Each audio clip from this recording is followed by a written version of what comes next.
privadas, y entonces iremos tranquilamente, con calma y sin ningún tipo de...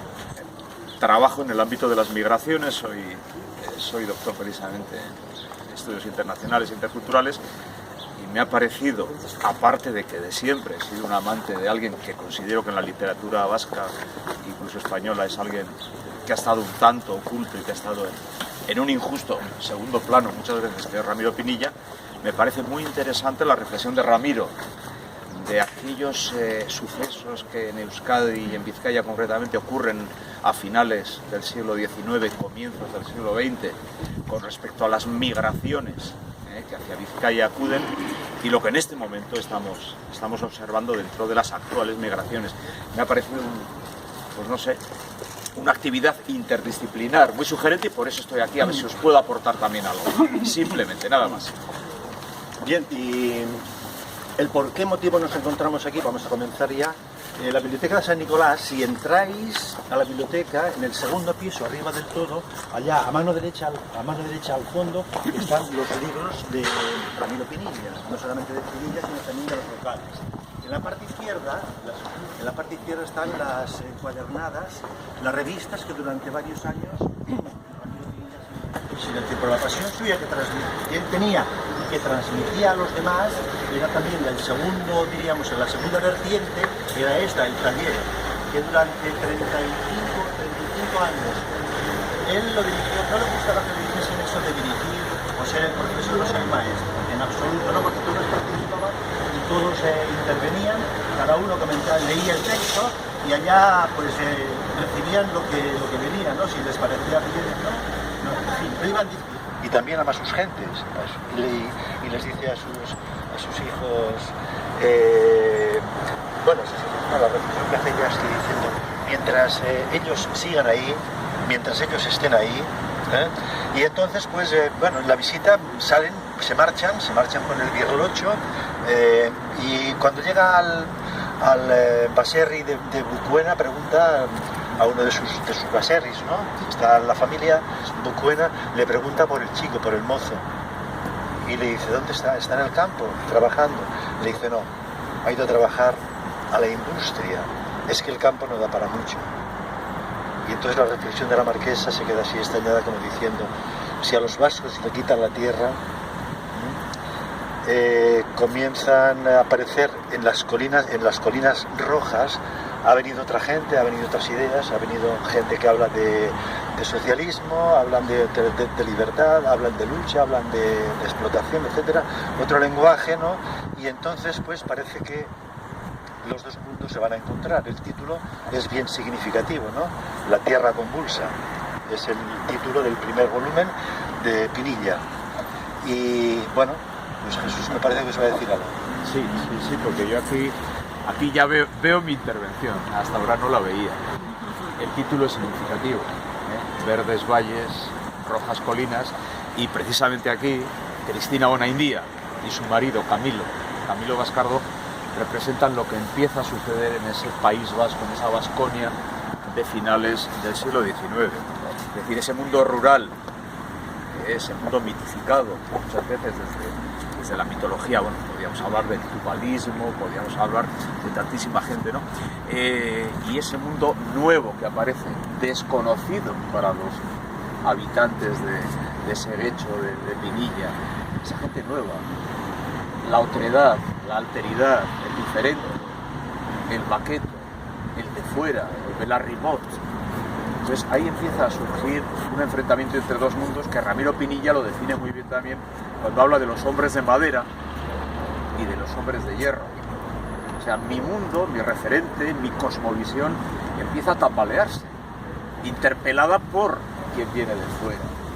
Que no nos habla ya de nuestras costumbres, que no nos habla del altar sagrado, sino que nos habla de otras cosas, de socialismo, de libertad, de igualdad entre los marqueses y los de abajo, de los trabajadores. Ahí empieza una fractura entre dos mundos que luego se va describiendo muy bien en el libro, que va a aparecer con esos guiños que hace a la aparición del aranismo, del primitivo nacionalismo, esos dos mundos enfrentados. Yo lo que quiero deciros es que pensemos hoy, en el siglo XXI,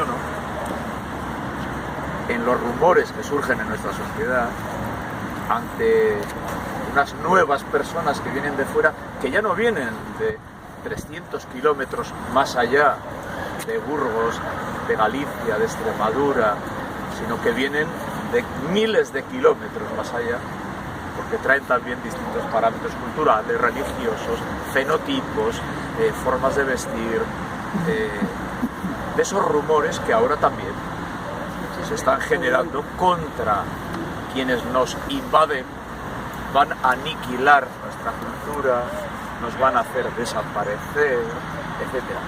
Solamente que reflexionemos sobre esto, que no es nuevo, también en 1976 ocurría, no ha dejado de ocurrir.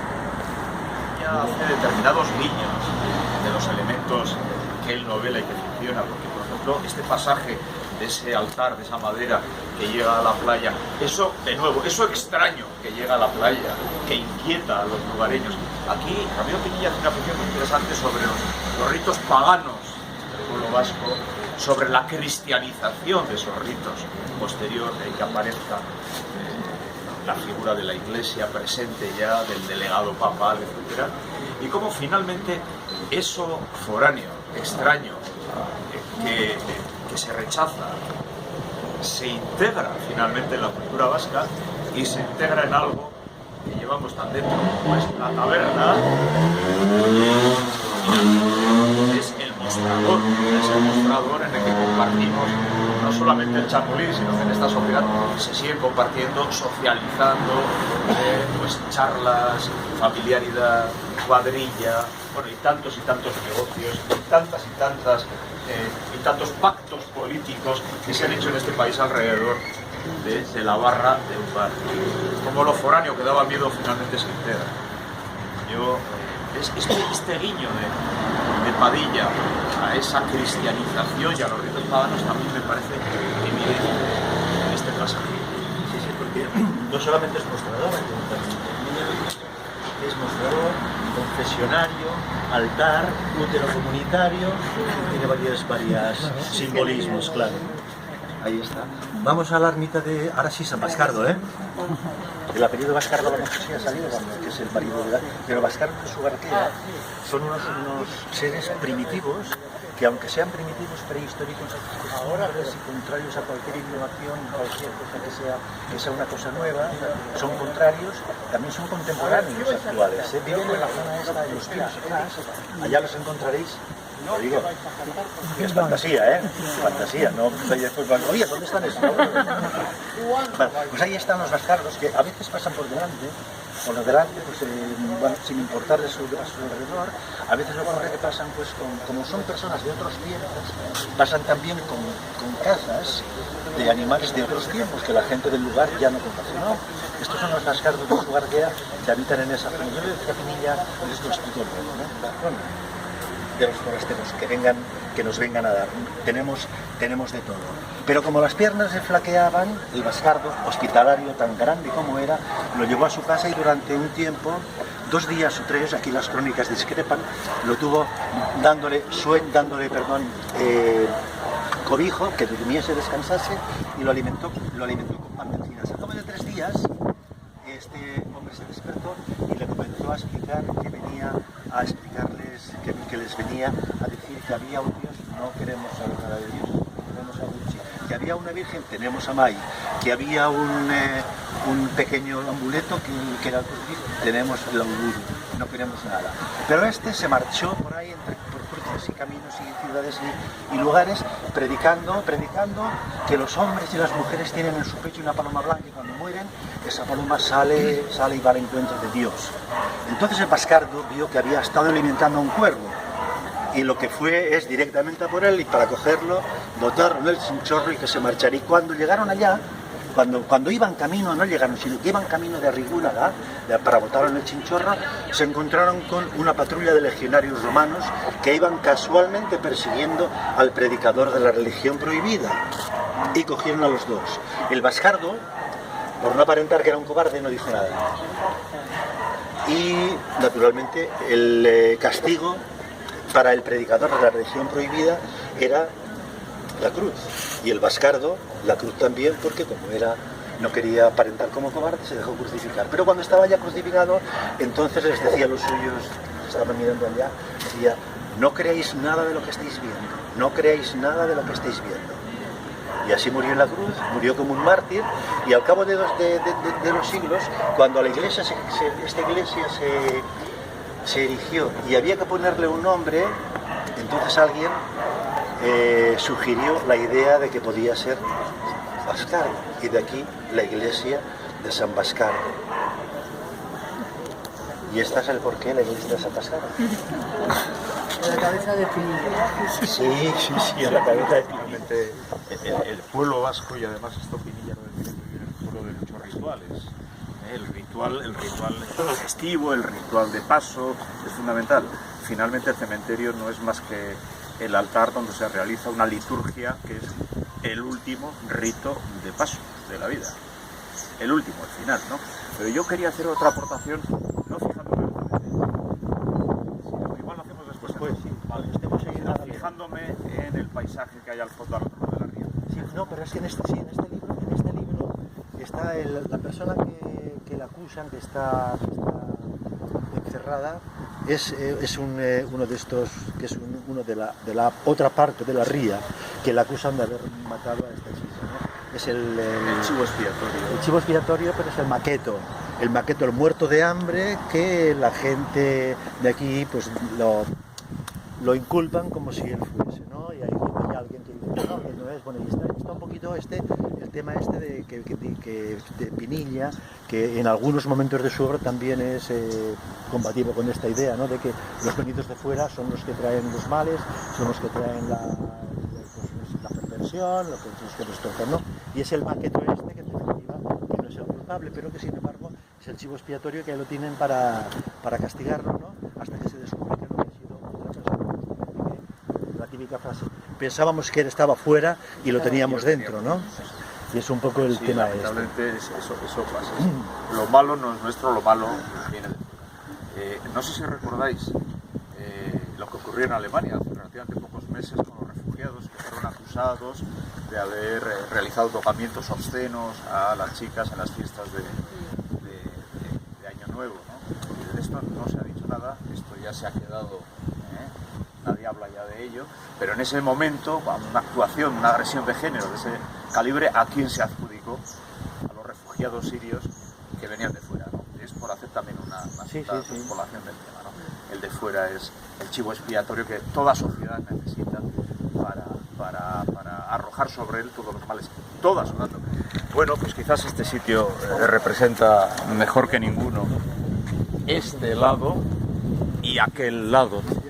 Lo que están sintiendo los Bascardo, los Altubena, en su mundo rural, en el caserío, frente al nuevo mundo de la minería, de las chabolas, de la gente que se va agolpando en unas condiciones de vida lamentables, de semi-explotación, esos mineros que mueren y son sus cuerpos mutilados, arrastrados en un carro, ¿no? Todo lo que se va gestando allí.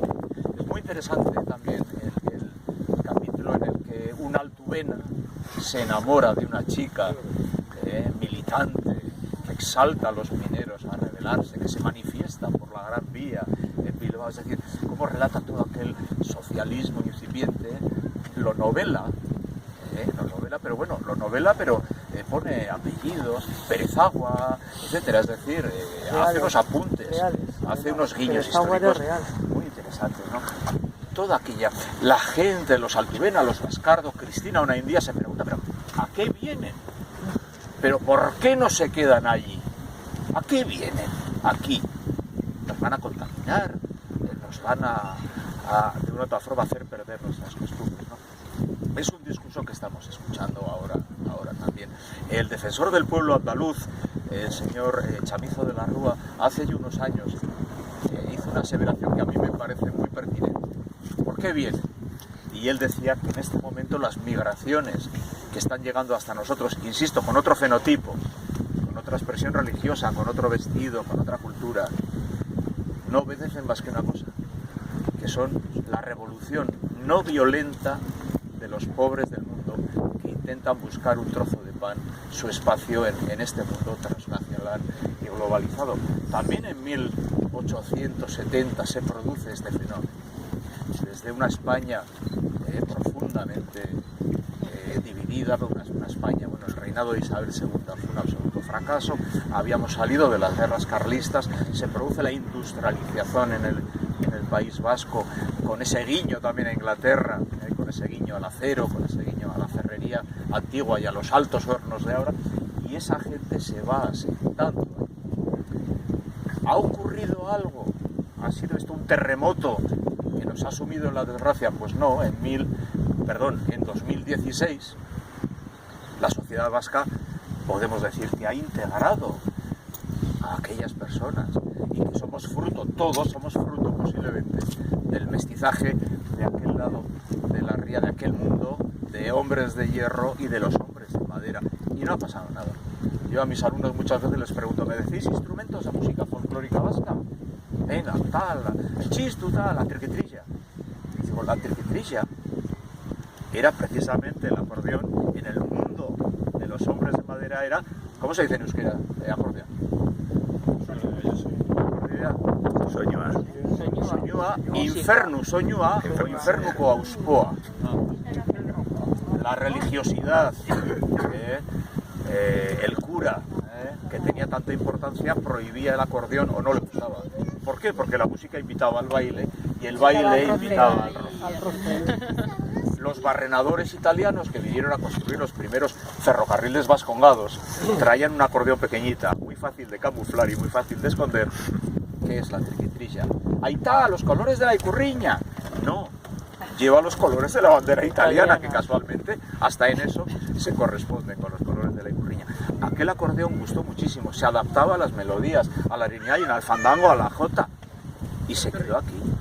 ¿A alguien se le ocurriría decir en este momento que Kepa Junquera o Maisha Teitziar o Tapia Taleturia no hace música vasca? Nadie, ¿verdad? Pues esa mezcla no ha hecho sino enriquecernos, no nos ha empobrecido en nada. De nuevo os pido que pensemos sobre lo que está ocurriendo. ¿Vale? Nada más. De las colinas rojas, el tomo primero es donde sale toda la problemática, es una lección de historia. El Roque Altú es una ficción, la Isidora es una ficción, pero el resto es historia. Cogéis Tuñón de Lara, la historia del movimiento español, y ahí tenéis lo que hacen los obreros. Cogéis Juan Pablo Fusi, cogéis la huelga de 1890 de Miralles, y es que es historia pura. O sea, que ahí no inventa nada, pero naturalmente él, como comunista que fue y siempre con los desfavorecidos, se posiciona, y claro, es que lo que quiero yo que la gente sepa que la industrialización vasca y la riqueza vasca tiene la base fundamentalmente en la explotación que se hizo de estos obreros venidos de mucho tiempo, y la gente joven no saben, sus abuelos fueron mineros, pero no saben la explotación que sufrieron, ¿no? Y esto es lo que la gente tiene que saber. La teoría evolutiva, pues aquí había los 4 elementos: el nitrógeno, oxígeno, gas. Un momento a las 5 de la mañana de un día, el sol con ciertos ácidos hacen que se choquen entre sí, que se penetren, y nació lo nuevo. Antes no existía la vida, no se oía ni el trino de los pájaros, ni el ladrido de los perros, ni las voces de hombres, ni el ruido de las hojas de los árboles cuando el viento las arrastra, no se oía nada, porque todo eran rocas y valles desolados, hasta que una mañana al 5, y entonces primero fue un bichito, al cabo de un tiempo fueron 2, fueron 4, se fueron multiplicando. De aquí aparecen los peces, los anfibios, los peces anfibios, los 48 bichitos, 48 se les ocurren salirse de aquí, y son los fundadores de la humanidad en definitiva, porque desde aquí se expanden por todos los sitios. Y lo que os decía, el Rift Valley, nada, creacionismo, nada, Arrigú, nada.